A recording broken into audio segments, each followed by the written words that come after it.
말씀은 열왕기상 12장 25절에서 33절까지의 말씀입니다. 열왕기상 12장 25절에서 33절까지의 말씀입니다. 구약성경 536쪽쯤 되겠습니다. 하나님 말씀을 봉독하겠습니다. 여로보암이 에브라임 산지에 세겜을 건축하고 거기서 살며 또 거기서 나아가 분우엘을 건축하고 그의 마음에 스스로 이르기를 나라가 이제 다윗의 집으로 돌아가리로다. 만일 이 백성이 예루살렘에 있는 여호와의 성전에 제사를 드리고자 하여 올라가면 이 백성의 마음이 유다 왕 된 그들의 주 르호보암에게로 돌아가서 나를 죽이고 유다 왕 르호보암에게로 돌아가리로다 하고, 이에 계획하고 두 금송아지를 만들고 무리에게 말하기를 너희가 다시는 예루살렘에 올라갈 것이 없도다. 이스라엘아, 이는 너희를 애굽 땅에서 인도하여 올린 너희의 신들이라 하고, 하나는 베델에 두고 하나는 단에 둔지라. 이 일이 죄가 되었으니 이는 백성들이 단까지 가서 그 하나에게 경배함이더라. 그가 또 산당들을 짓고 레위 자손 아닌 보통 백성으로 제사장을 삼고 여덟째 달 곧 그 달 15째로 날로 절기를 정하여 유다의 절기와 비슷하게 하고 제단에 올라가되 베델에서 그와 같이 행하여 그가 만든 송아지에게 제사를 드렸으며 그가 지은 산당의 제사장을 베델에서 세웠더라. 그가 자기 마음대로 정한 달 곧 여덟째 달 15째 날로 이스라엘 자손을 위하여 절기로 정하고 베델에 쌓은 제단에 올라가서 분향하였더라.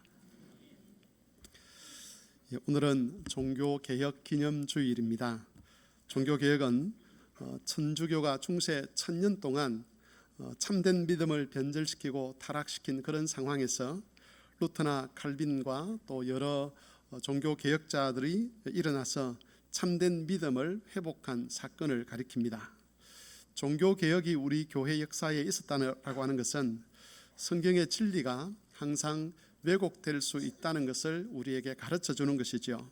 그래서 개혁자들은 참 진리를 따르고자 하는 교회들에게 또 성도들에게 아주 유명한 문구를 하나 남겼습니다. 그 문구가 뭐냐 하면 개혁된 교회는 계속 개혁되어야 한다. 하나님 말씀으로 개혁된 교회는 정체되어 있으면 또 타락하기 때문에 하나님 말씀으로 개혁되기 위해서 항상 노력해야 된다라는 것이 바로 이 말에 담긴 뜻입니다. 개혁된 교회는 항상 개혁되어야 한다. 여러분, 어느 시대에나 믿음을 오염시키는 일들은 일어나게 됩니다. 진리를 가르치지 않는 그런 목회자들, 또 세상의 풍조에 오염된 신학들, 그리스도의 말씀으로 위장된 이런 설교들 때문에 성도들의 참된 믿음이 오염되고 왜곡되고 심지어 타락하는 그런 현상까지 일어나게 되는 것이죠. 오늘은 종교개혁 기념주일을 우리가 지키면서 우리의 믿음의 기준이 하나님의 말씀인 성경이라는 것을 다시 한번 기억하면서 자신의 믿음의 삶 전체를 말씀의 빛 아래 비추어 가야 한다는 것을 주제로 말씀을 좀 살펴보고자 합니다. 본문에 등장하는 왕은 여로보암이라는 왕입니다. 여로보암은 이스라엘이 남왕국과 북왕국으로 분열되었을 때에 북왕국에서 처음 왕이 된 사람이었습니다. 여로보암이 이제 왕국을 새로 건설하고 그렇게 백성들을 다스리려고 할 때에 그 마음에 큰 근심이 하나 있었는데, 그 근심이 무엇인가 하는 것이 26절과 27절에 기록이 되어 있는데, 여러분 성경을 한번 보시기를 바랍니다. 그의 마음에 스스로 이르기를 나라가 이제 다윗의 집으로 돌아가리로다. 만일 이 백성이 예루살렘에 있는 여호와의 성전에 제사를 드리고자 하여 올라가면 이 백성의 마음이 유다 왕 된 그들의 주 르호보암에게로 돌아가서 나를 죽이고 유다 왕 르호보암에게로 돌아가리라. 이게 무슨 뜻이냐 하면, 나라는 분명히 두 쪽으로 분열이 되었습니다. 남쪽에는 솔로몬의 아들이었던 르호보암이 다스리고 북왕국 이스라엘은 여로보암이 왕이 되었는데, 그래도 나라는 나누어졌지만 백성들은 하나님을 섬기는 제사를 어디서 드렸느냐 하면 남쪽 나라에 있는 예루살렘에 가서 제사를 드렸다는 것이죠. 왜냐하면 거기에 하나님의 성전이 있었기 때문에 그렇습니다. 북왕국의 왕이 된 여로보암이 생각하니까 우리나라 백성들이 절기 때만 되면 저기 가서 제사를 드리고 오고, 또 어떤 경우에는 안식이라도 가서 제사를 드리고 오고, 그렇게 하다 보면 백성들 마음속에 우리가 굳이 나라가 두 개일 필요가 있느냐, 하나로 합치자라는 그런 마음이 들 것인데, 그런 마음이 들었을 때 누구를 중심으로 합치겠느냐? 정통성이 있는 저 남한국의 르호보암 왕을 중심으로 나라를 통일하고자 하는 그런 마음을 백성들이 갖지 않겠느냐? 그러면 나중에 나는 어떻게 될까? 내 후손들은 어떻게 될까라고 생각해 보니까 아찔한 겁니다. 나라가 통합될 때에 흡수된 나라의 그 귀족들이, 또 왕들이 어떻게 되는지 여로보암은 잘 알고 있었습니다.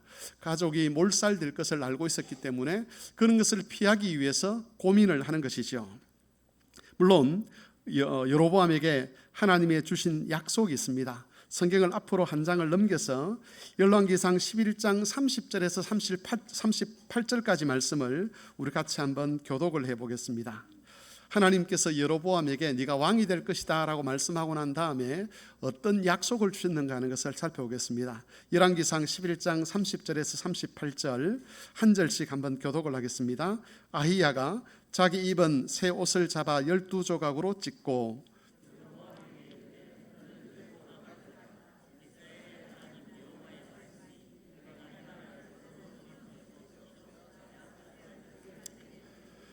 오직 내 종 다윗을 위하고 이스라엘 모든 지파 중에서 택한 성읍 예루살렘을 위하여 한 지파를 솔로몬에게 주리니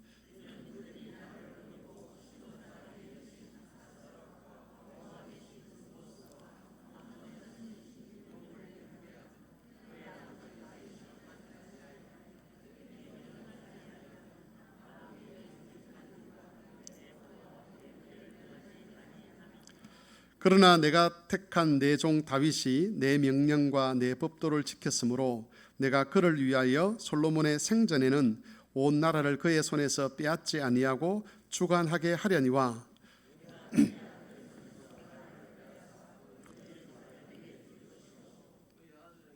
그의 아들에게는 내가 한 지파를 주어서 내가 거기에 내 이름을 두고자 하여 택한 성읍 예루살렘에서 내 종 다윗이 항상 내 앞에 등불을 가지고 있게 하리라.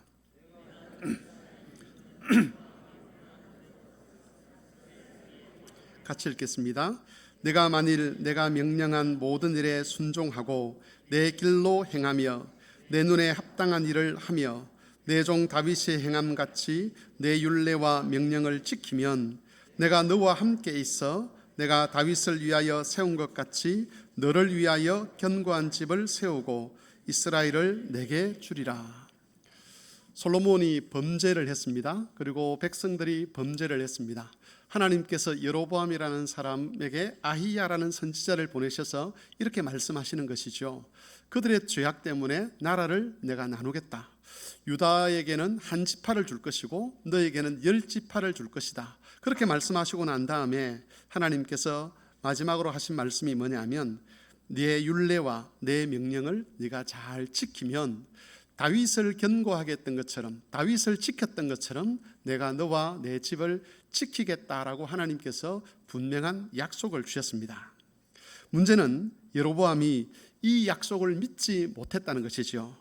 약속을 믿지 못했기 때문에 혹 이 나라 백성이 나를 배반하고 저 남쪽 나라 유다와 하나가 되고자 하지 않을까라는 그런 염려가 들었을 때에 약속을 믿는 대신에 자기 스스로 그것을 대비를 해야만 했습니다. 내가 살아남을 길이 무엇인가를 이 여로보암이 찾는 거죠. 그러면서 여로보암이 자기 왕권을 지키기 위해서 했던 것이 우리가 읽었던 본문 12장 28절에서 33절에 기록이 되어 있습니다. 하나씩 살펴보면 먼저 28절과 30절을 보면 우선 여로보암은 금송아지 형상 2개를 만듭니다. 그리고 하나는 그 금송아지를 베델에 두고 하나는 단에 두죠. 뭐라고 하면서 만드느냐 하면 이스라엘 백성들을 향해서 그 금송아지들이 이스라엘 백성을 애굽에서 인도하여 내신 여호와 하나님이다, 너희의 신들이다라고 그렇게 이야기를 하면서 금송아지에게 절을 하게 만듭니다. 이것이 바로 여로보암이 했던 첫 번째 일입니다. 두 번째는 이스라엘 백성들이 살고 있는 북왕국 여러 산들, 아주 높은 산들, 언덕들이 있는 곳에 산당을 지었습니다. 원래 예배는 예루살렘 성전에서만 하도록 되어 있었습니다. 그리고 성전 예배는 하나님이 주신 율법의 규정을 따라 엄격하게 질서 있게 진행이 되었습니다. 하지만 백성들은 하나님의 율법에 매이지 아니하고 자기들이 원하는 대로 자유롭게 제사를 드리고 싶어 했습니다. 그런 마음을 가진 이스라엘 백성들 눈에 우상 숭배자들의 예배가 눈에 들어왔는데, 우상 숭배자들의 예배를 보니까 너무나 자유롭고 또 사람을 만족시키는 그런 예배였다는 것이죠. 그래서 이스라엘 백성들 마음속에 그런 동경이 있었습니다. 우리도 저 사람들처럼 좀 자유롭게 하나님을 섬기고 싶다. 율법에 매이지 아니하고 규칙에 매이지 아니하고 좀 자유롭게 하나님을 섬기고 싶다라고 하는 그런 마음이 있었는데, 여로보암이 이 마음을 캐치를 한 겁니다. 백성들이 이걸 좋아하는구나 라고 하고 백성들이 원하는 대로 산당을 지어서 거기서 하나님을 예배하도록 했다는 것이죠. 그리고 세 번째로 31절 하반절에 보시면 여로보암은 레위인이 아닌 사람들, 일반 백성들을 제사장으로 삼았습니다. 하나님께서 모세에게 명령하실 때는 레위인들 중에서, 그리고 특별히 아론의 자손들 중에서만 제사장이 될 수가 있었습니다. 그리고 성전에 관련된 일들도 레위인만 할 수가 있었습니다. 한데 이것이 일부 백성들에게는 불만이었죠. 왜 레위인들만 그런 특권을 누리느냐는 겁니다. 하나님께서 그렇게 말씀하긴 하셨지만 레위인들만 사람이냐? 우리도 하나님의 백성이고 우리에게도 하나님께 대한 열심이 있는데 굳이 저 레위지파 사람들만 제사장이 되고 레위지파 사람들만 성전에서 봉사해야 될 그런 자격이 있느냐라고 되물었던 것입니다. 여로보암은 이런 불평들을 잘 알고 그 제약을 없애버렸습니다. 누구나가 다 제사장이 될 수 있게 한 것이지요. 그리고 32절에 보면 마지막으로 여로보암은 절기를 바꾸어 버렸습니다. 절기에 관한 것은 하나님께서 구체적으로 명령을 하셨습니다. 언제는 무슨 절기고 절기를 지킬 때는 이렇게 지키고 이렇게 해야 된다는 것을 하나님께서 율법에서 명시를 했습니다. 특별히 절기라고 하는 것은 예수 그리스도의 구원 사역을 예표하고 또 그 사역을 예언하는 그런 기능이 있었기 때문에 사람이 임의로 바꿀 수가 없었습니다. 그런데도 여로보암은 절기를 바꾸면서 이스라엘 백성들 마음이 점점 하나님의 법에서 멀어지게 했다는 것이죠. 여러분, 여로보암이 했던 이런 일들의 핵심은 백성들의 신앙을 완전히 없애버리는 것이 아니었습니다. 한편으로는 여호와께 대한 신앙을 지키도록 인정을 해주면서 다른 한편으로는 남한국 유다에서 지켜지고 있는 그 율법에 근거한 하나님 말씀에 근거한 신앙과는 차별을 두어서 북왕국 이스라엘 백성들만의 독특한 신앙을 만들려고 했다는 것이죠. 왜 그러냐면 그렇게 해야만 제사를 드리려 예루살렘으로 가지 않기 때문에, 예루살렘에 이 사람들이 가지 않아야만 자신의 왕권을 지켜갈 수 있다고 보았기 때문에 그렇습니다. 쉽게 말해서 여로보암이 의도했던 것은 여호와께 대한 신앙, 정통적인 신앙을 왜곡시키는 것이었습니다. 그게 여로보암의 의도의 핵심이었습니다. 여로보암의 이 시도는 그가 원했던 대로 매우 성공적인 결과를 가져왔습니다. 북왕국 사람들은 자신들의 신앙이 여호와께서 처음 명령하신 것과는 다르다는 것을 크게 인식하지를 못했습니다. 자신들의 신앙이 하나님의 율법에서 벗어나 있다는 것, 그것이 왜곡되고 변질되었다는 것을 전혀 알아차리지 못한 채 여로보암이 제시하는 대로 그렇게 하나님을 섬겼다는 것이죠. 여로보암이 시작했던 이 일은 이후에 북왕국 이스라엘 백성들을, 그리고 그 나라 전체를 하나님의 언약에서 점점 더 멀어지게 만들었습니다. 여로보암 이후에 등장하는 왕들을 설명하는 글들이 있는데 그 글들을 보면 열왕기 상하에 보면 꼭 이스라엘 왕들을 평가하는 말들에는 이런 말들이 이어집니다. 그가 여호와 보시기에 악을 행하되 여로보암의 길로 행하며 그가 이스라엘에게 범죄하게 한 그 죄 중에 행하였더라. 여로보암의 길을 따랐다, 이렇게 이야기를 하는 것이죠. 여로보암이 했던 것처럼 백성들의 마음을 자신들에게 돌리기 위해서 하나님께 대한 신앙을 왜곡하고 변질시켜서 유다와는 구별된, 참 신앙과는 구별된 그런 식으로 하나님을 믿도록 의도해 갔다는 겁니다. 결국 왕들의 이런 반복적인 죄로 인해서 북왕국 이스라엘은 믿음이 바르게 회복되지 못하고 기원전 720년경에 아수르에 침략돼 완전히 나라가 멸망하는 일이 일어나게 됩니다.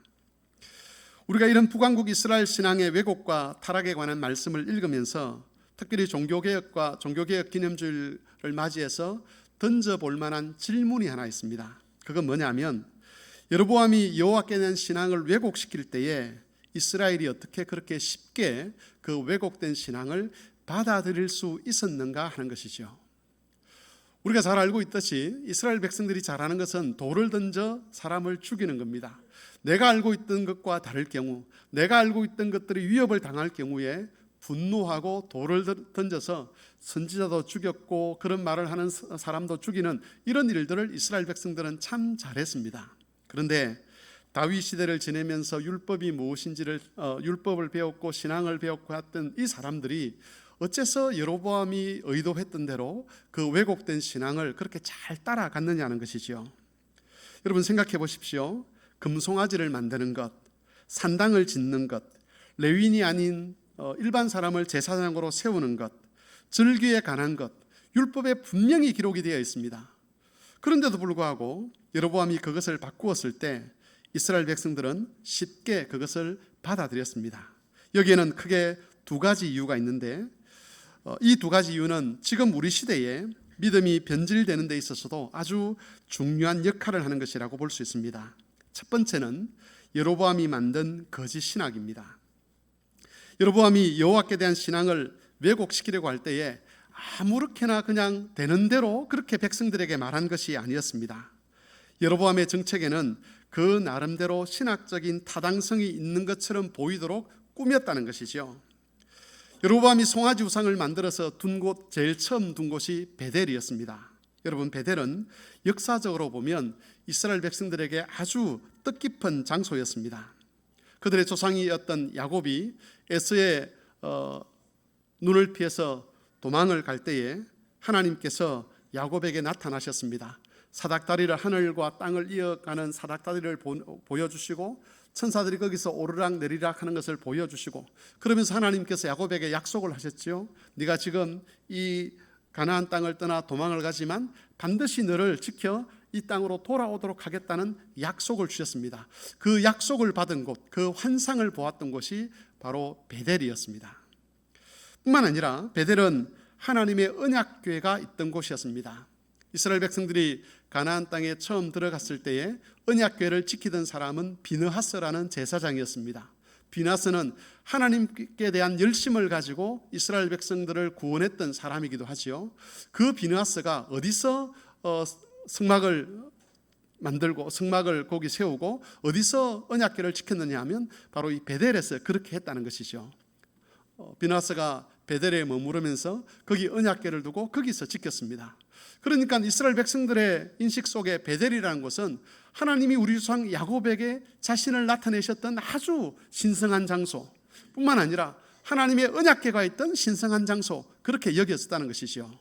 이에 반해서 남왕국 수도였던 예루살렘, 그리고 성전이 있던 그 예루살렘은 사실 역사적으로 보면 이스라엘 백성들에게 큰 의미가 없는 곳이었습니다.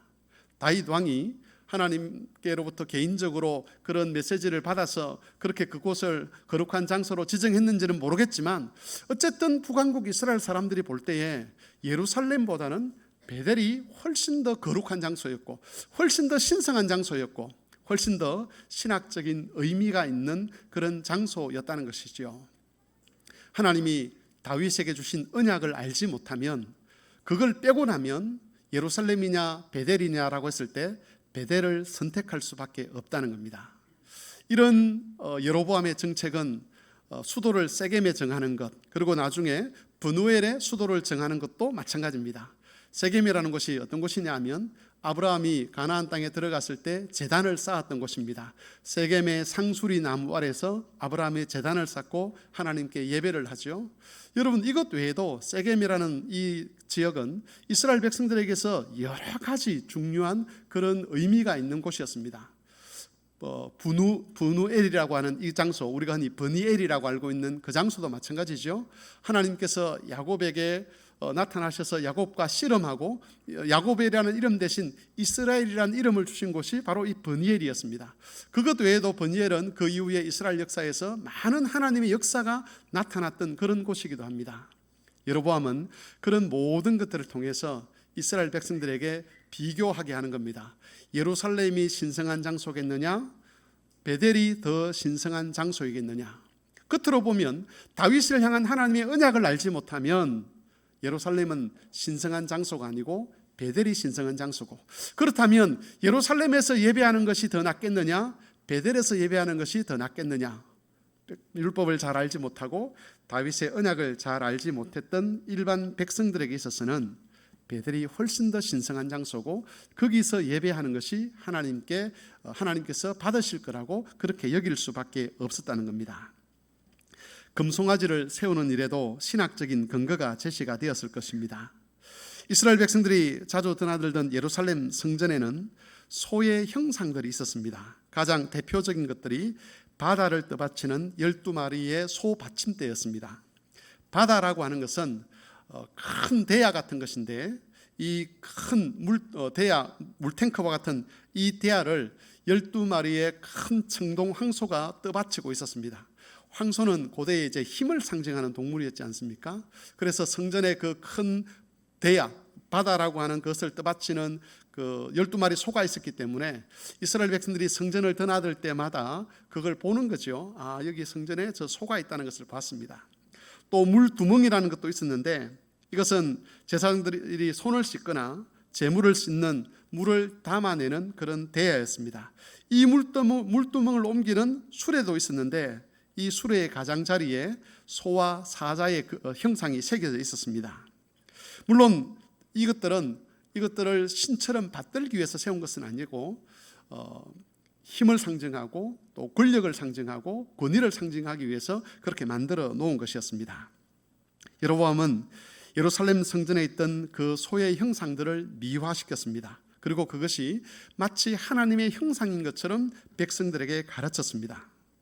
이런 가르침은 율법에 대해서 알기는 알지만 그 율법을 잘 몰랐던, 그리고 율법에 큰 의미를 두지 않았던 이스라엘 백성들에게는 설득력이 있는 말이었습니다. 아, 성전에도 황소가 있었지, 성전에도 소의 그런 형상들이 있었지, 그렇다면 하나님을 예배할 때에 이 금송아지를 만들고 그 금송아지에게 예배하는 것이 무엇이 문제가 되겠는가라는 그런 질문들, 그런 신학을 이 여로보암이 만들어내었던 겁니다. 정리를 하면, 여러분, 여로보암이 의도적으로 이스라엘 백성들의 신앙을 왜곡시키려고 했을 때에 아무 근거 없이 자기 주장을 따르도록 하지는 않았다는 겁니다. 여로보암과 그의 추종자들은 거짓된 주장을 하면서 나름대로 신학적인 근거가 있는 것처럼 그렇게 만들어서 이스라엘 백성들을 미혹을 했습니다. 그들의 조상을 덜먹이기도 하고 하나님의 은혜의 흔적을 덜먹이면서 자신들의 신학의 정통성을 호소를 했습니다. 그리고 그런 주장들은 언약에 대해서 잘 알지 못하고 율법에 대해서 잘 알지 못했던 이스라엘 백성들을 속이는 데는 결정적인 그런 효력이 있었다는 것이죠. 중세 1000년 동안 참된 신앙이 왜곡될 때도 비슷한 그런 일들이 있었습니다.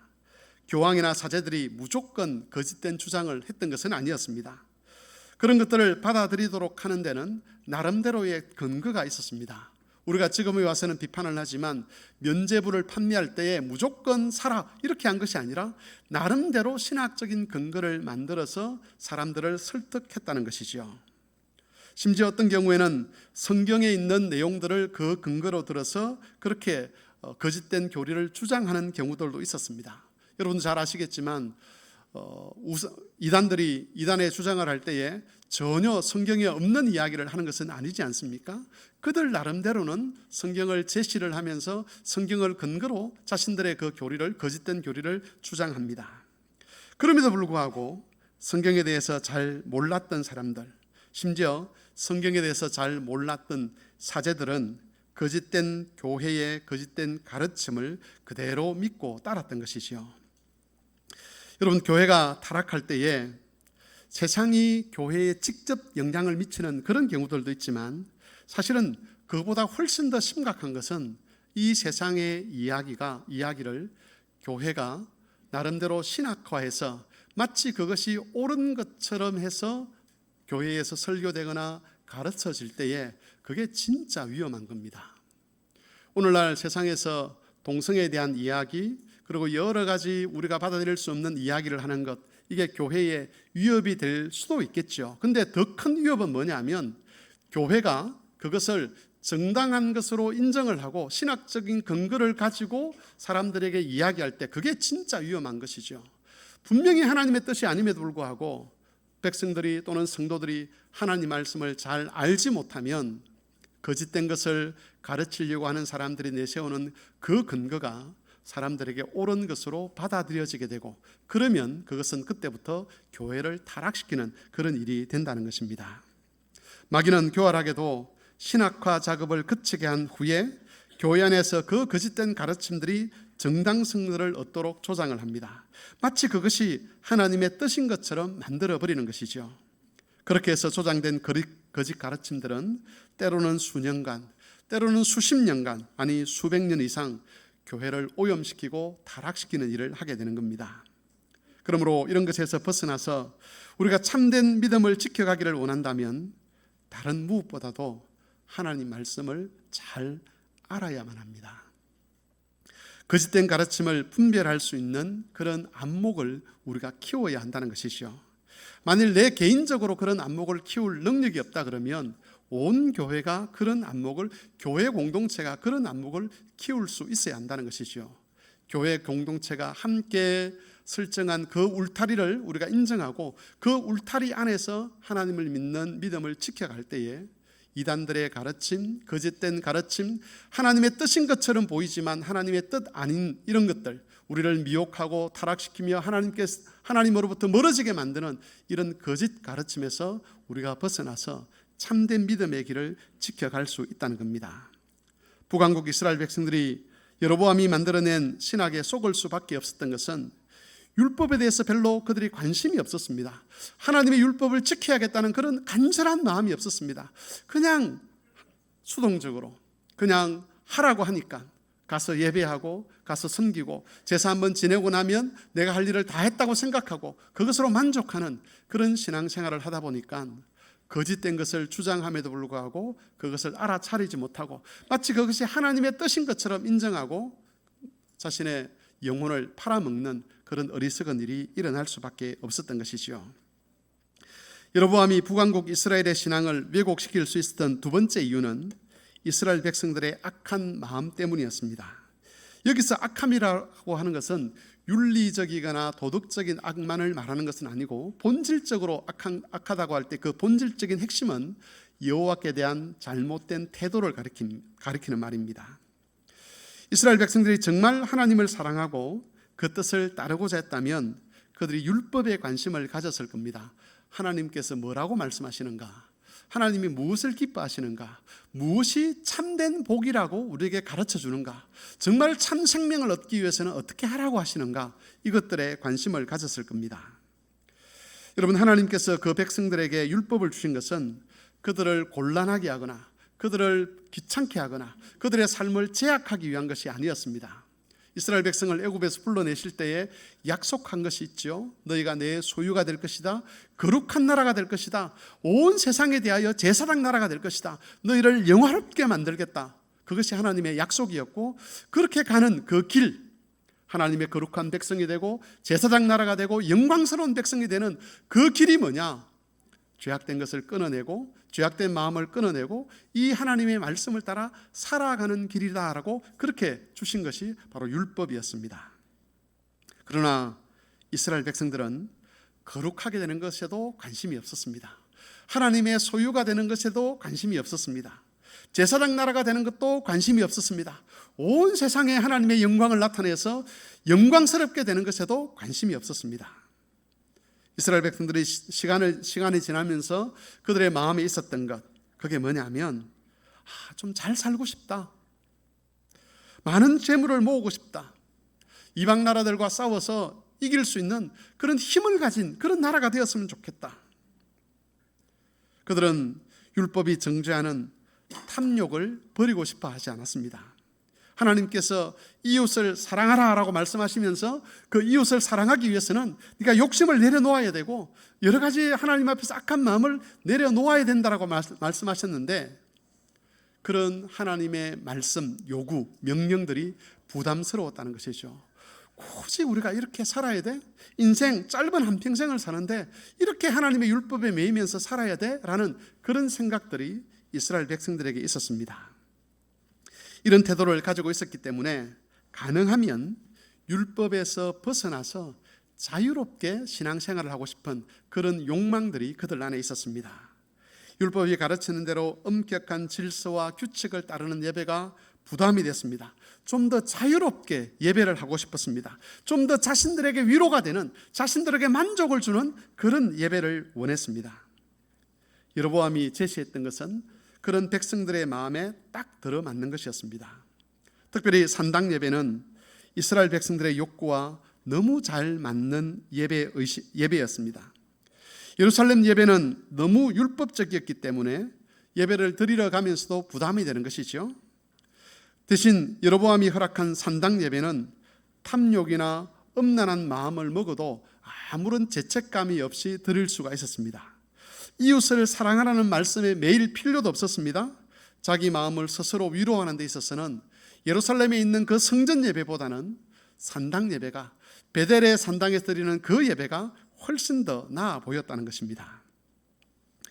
여러분, 예루살렘보다 훨씬 더 신성하고 역사적인 곳이 있는 역사적인 곳 베델, 거기서 드리는 예배, 그리고 예루살렘에서는 형식과 규칙이 있고 예전이 있는데 그렇게 또 율법으로 말미암는 죄책감이 있는 그런 예배, 그게 아니라 베델에서는 자유롭게 내 마음대로, 내가 원하는 방식대로, 나를 위로하는 대로 그렇게 예배할 수 있다 보니까 이스라엘 백성들이 슬그머니 그 마음을 베델로 옮기게 된 것이죠. 여러분, 비슷한 일이 오늘날에도 여전히 계속이 됩니다. 우리 교단의 어느 교회가 한동안은 참 경건한 목사님의 인도로 건강한 목양을 받았습니다. 그래서 교회 성도들도 많이 늘어나고 또 성도들의 가정도 건강하게 되고 성도들의 신앙도 아주 견고한 신앙이 되기도 했었습니다. 성경의 가르침을 따라서 예배가 시행이 되었고, 또 성경의 가르침을 따라서 직분자가 세워졌고, 성경의 가르침을 따라서 당회와 재직회와 공동의회가 운영이 되었습니다. 또 성경의 가르침을 따라서 찬송을 부르고 성경의 가르침을 따라서 자녀들에 대한 신앙 교육을 해왔습니다. 그런데 이런 목양의 지도를 받으면서도 성도들에게는 한편으로 불만이 있었습니다. 그 교회 성도들에게. 그 교회 성도들은 우리도 좀 자유롭게 신앙생활을 하고 싶다는 그런 생각이 있었다는 것이죠. 교회가 자꾸 이것도 하지 말라, 저것도 하지 말라, 이것도 해서는 안 된다, 저건 해야 된다, 이렇게 자꾸 이야기를 하니까 그게 부담이 된다는 겁니다. 너무 많은 규칙을 이야기하고 너무 많은 질서를 이야기하는 것처럼 느껴지는 것이죠. 다른 교회 교인들을 보면 자유롭게 신앙생활을 하는 것 같은데 우리 교회는 너무 따져, 너무 까다로워, 이런 이야기들을 성도들이 서로 주고받았습니다. 하나님께서 좋은 교육자를 보내셔서 그동안 있었던 여러 가지 불합리한 것들, 옳지 못한 것들을 바르게 하고 그것 때문에 자신들이 주일마다 신앙의 유익을 누리고 있었고 또 가정도 건강하게 세워주고 하는 이런 일이 일어났음에도 불구하고 그들 속에서 순간순간 솟아나는 그런 불평들, 우리도 좀 자유롭게 신앙생활을 하고 싶어, 하나님 말씀에 굳이 그렇게 하라고 하는데 굳이 우리가 그렇게 따라가야 되겠어라고 하는 그런 마음들이 서로 이야기를 내뱉고 하면서 힘을 얻게 되었다는 것이죠. 그래서 그 담임 목사님이 은퇴하자마자 그 교회는 오랫동안 그 목사님의 지도하에서 세워왔던 모든 것들을 원점으로 다 돌려버렸습니다. 이제 우리가 자유롭게 좀 신앙생활을 해보자. 예배도 자유롭게, 직분자를 세우는 것도 자유롭게, 당회와 재직회와 공동회도 자유롭게, 찬송도 자유롭게, 자녀들의 신앙도 자유롭게. 여러분, 이런 일을 하면서, 이런 결정을 하면서 그 교인들이 한 번도 고려해보지 않았던 것이 있었습니다. 그건 뭐냐면 과연 성경은 이 일에 대해서, 이 결정에 대해서 어떻게 말하고 있는가? 우리 교회가 지켜왔던 그 역사와 전통은 이 사실에 대해서 어떻게 말하고 있는가, 그런 것은 한 번도 고민해 보지 않았습니다. 이게 우리에게 기쁨을 주는가, 이게 우리에게 유익한가, 이게 우리를 만족시키는가, 그것만 가지고 선택을 했다는 것이죠. 여러분, 이런 일들이 반복이 되게 되면 결국 교회는 여로보암 시대의 이스라엘처럼 또 중세 교회처럼 참 진리에서 멀어질 수밖에 없습니다. 가장 두려운 것은 그렇게 참 진리에서 멀어지면서도 자신들이 진리에서 멀어지고 있다는 사실을 전혀 깨닫지 못한다는 것이죠. 성경이 기준이 아니기 때문에, 아니 기준 자체가 없기 때문에 무엇이 잘못되었는지, 무엇이 그릇된 것인지 파악조차 하지 못하게 되고, 망하면서도 왜 망하는지를 알 수 없게 되는 겁니다. 북왕국 이스라엘이 멸망당할 때 이스라엘 백성들이 우리가 하나님 앞에 범죄했기 때문에 망했구나, 이렇게 생각하지 않았습니다. 왜 하나님이 우리를 버리셨지?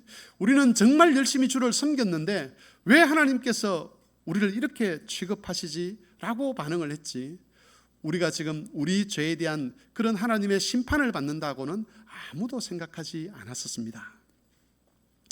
여러분, 종교개혁자들은 성경을 가리켜서 캐논이라고 불렀습니다. 캐논이라는 것은 절대적인 기준이나 규범을 대는 것을 가리키는 말이죠. 우리 신앙에 있어서 신앙과 생활의 캐논은 하나님의 계신 성경입니다. 우리는 그 캐논의 빛 아래서 자신을 점검해 가야만 합니다. 그 캐논의 빛 아래서, 그 말씀의 빛 아래서 자기 마음도 점검을 해야 되고, 우리 예배도 점검을 해야 되고, 내가 기도하는 것도 점검을 해야 되고, 내가 기도 응답을 받는 것도 점검을 해야 되고, 다른 사람을 사랑하는 것도 점검을 해야 되고, 헌금을 하는 것도 점검을 해야 되고, 직분을 이해하는 방식도 점검을 해야 되고, 지금 내가 하고 있는 이 봉사에 대해서도 점검을 해야 되고, 내가 남편에게 하는 말, 아내에게 하는 말, 자녀에게, 부모에게 하는 말도 점검을 해야 되고, 자녀들에게 이야기하고 가르치는 모든 것이 하나님의 말씀, 이 캐논의 빛 아래서 이루어지도록 점검받아야 한다는 겁니다. 어떤 사람들은 맹목적으로 믿지 않는 사람을 향해서 예수 안 믿으면 지옥 간다, 그렇게 이야기를 하는 것이 그게 하나님의 뜻이라고 그렇게 생각하기도 합니다. 가정에서 남편이나 아내가 믿지 아니하면 억압적으로 해서라도 교회에 데리고 나와서 그렇게 믿음의 형식이라도 갖추게 만들어야 된다고 그렇게 주장을 하기도 합니다. 그런 우리의 생각들이 과연 성경의 빛 아래서도 존중받을 수 있는 것인가를 생각해 보아야 하는 것이죠. 하나님을 향해서 기도하면서 여러 가지 말들을 하나님께 아뢰는데, 또 내가 하나님께로부터 응답을 받았다고 많은 이야기를 하는데, 과연 그것이 하나님으로부터도 인정받을 수 있는 것인가를 우리가 생각해 보아야 합니다. 지금의 이 내 마음, 내가 가지고 있는 이 감정, 이것이 과연 하나님으로부터 존중받을 수 있는 것인가 하는 것을 캐논의 빛 아래서 살펴보아야 하는 것이죠. 어떤 사람은 일방적으로 다른 사람을 사랑하는 그런 행동을 합니다. 마음을 표현합니다. 내가 이렇게 다른 사람을 향해서 사랑을 표현하는 이것이 과연 성경의 빛 아래서 옳은 것으로 하나님의 지지를 받을 수 있는 것인가 하는 것도 우리가 살펴보아야 합니다. 모든 것, 우리의 머리 끝에서부터 발끝까지 우리 삶 전체를 이 하나님 말씀인 캐논인 이 성경 아래서, 조명 아래서 살펴보고자 할 때에 우리 안에 말씀에 대한 안목이 생기게 되고, 말씀을 읽어야 되겠다는, 묵상해야 되겠다는 그런 소원이 생기게 되고, 그런 사람들에게 하나님께서 은혜를 주시겠죠. 우리 각자에게는 사실 말씀을 깨달을 수 있는 그런 능력이 없습니다. 하나님 말씀을 읽어도 그 말씀에서 기준을 찾아낼 만한 능력이 없지요. 그런데 하나님께서 약속하신 것이 있지 않습니까? 뭐죠? 우리가 성령의 도우심을 구하면 성경의 저자이신 하나님께서 자신의 영을 통해서 깨닫게 하시겠다는 약속을 주셨습니다. 하나님은 우리가 찾는 자에게, 구하는 자에게, 두드리는 자에게 주시겠다고 약속을 하셨습니다. 그리고 무엇보다도 우리가 그렇게 하나님께 기도하고 구하고 열심으로 주 앞에서 우리의 마음을 표현하여 성경을 묵상하고자 할 때에 하나님께서는 교회를 통하여서 우리 각자 개인이 깨닫지 못했던 우리가 세울 수 없었던 그런 울타리를 세우게 하셔서 우리의 영혼을 지키고 우리 잔들의 영혼을 지켜서 세속에 또는 거짓된 사상에 물들지 아니하고 진리 가운데서 신앙생활을 해가도록 도와주실 것입니다. 그러므로 교우 여러분, 거짓 선생들이나 거짓 지도자들에게 속지 않기 위해서, 거짓 가르침에 속지 않기 위해서 무엇보다도 하나님 말씀을 잘 묵상하시기를 바랍니다. 많이 읽으시기를 바랍니다. 그리고 하나님의 도움을 구하시기를 바랍니다. 사람의 타락한 본성에 속지 않기를 원하신다면 역시 여러분 성경을 읽고 묵상하시기를 바랍니다. 성경은 캐논입니다. 그 캐논의 빛 아래 있을 때 우리는 참 자유와 기쁨을 얻을 수 있고 하나님이 약속하신 영광에 들어갈 수도 있을 것입니다. 종교개혁 기념주의를 맞이해서 우리 그동안에 있었던 그 교회 역사 속에서 반복되었던 수많은 잘못들, 수많은 실패들, 그런 것들을 우리가 마음에 잘 새기고 지금 이 시대에 진리가 혼탁해진 이 시대에 이 캐논의 빛 아래서 자신의 신앙과 삶을 잘 비추어내면서 믿음을 잘 지켜가는, 그래서 참 진리 위에 자기의 영혼과 모든 신앙과 삶을 세워가는 그런 교우들이 되실 수 있기를 바랍니다. 주의 말씀을 생각하며 같이 한번 기도하겠습니다. 기도하실 때에